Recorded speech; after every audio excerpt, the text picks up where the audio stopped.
like I was saying, this is part 2. They actually developed different psychological disorders based on that. Oppositional defiant disorder, if you question authority. So many. If you go to Wikipedia and you look up like mental issues or whatever like that you want to look up, there's a whole list of them. And but there is more than that. If you actually look into, I forget what the name of the book is, DCM or something like that, the book with all the different health things in it. If you look in those, you'll see there's one for every single thing. So if they decide they want to deem you a certain way, and that's what it is. So I think in this world, the way everything's changing, and you see how, politically the president can do, just the stuff that happens, it's just something's really not right, and they're thinking about bringing those, I'm out of breath because I'm fat, and I didn't used to be out of breath this bad. But again, the stress from that old job. But they're thinking about bringing those camps for the immigrant children to, Central Florida. All that stuff is scary, And within the next year, there's really going to be some stuff going down, for real.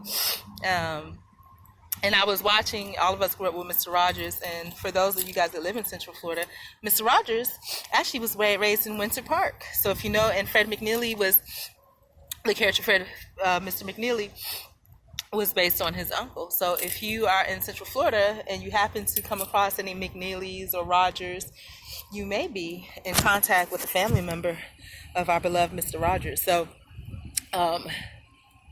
yeah. So, I have an appointment. It's like 3 minutes. So, yeah, they were saying Mr. Rogers, they had a special where Mr. Rogers' wife was on somebody's show, I forget who. And it turned out, if y'all know the classical instrumentalist, celloist Yo-Yo Ma, he was good friends with Mr. Rogers. And they have this Mr. Rogers documentary coming out, and his son actually made it. And so, they asked Mr. Rogers' wife, what do you think Mr. Rogers would say about, the state of the world today? Of course, the children, But you can't run from everything. People are saying, a lot of people have said a long time ago, back in 2012, hey, you need to get out of the United States, because they're saying about building a wall, but it may not be building a wall really to keep people out. It may be building a wall to keep people in,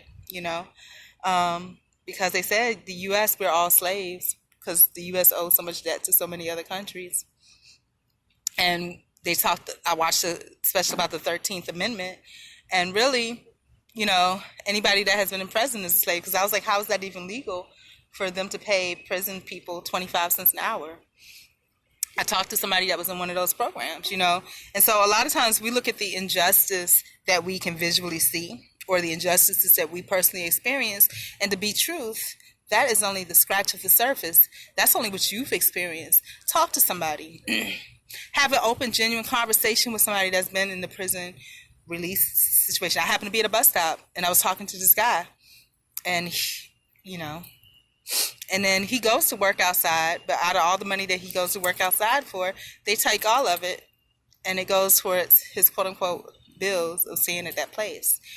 I've listened to guys on the bus that, they're trying to talk to their daughters, supposedly, or whatever, and I guess the prison or whatever they're staying, or whatever place that they're staying, halfway place, takes their phone. It's just, I don't know. It's just a lot. But anyhow, I think it's time for my appointment. They should be opening up now, so I'm going back around. But I want to finish up this, because it does have an impact on people mentally, socially, physically, financially, all that stuff, So, yeah.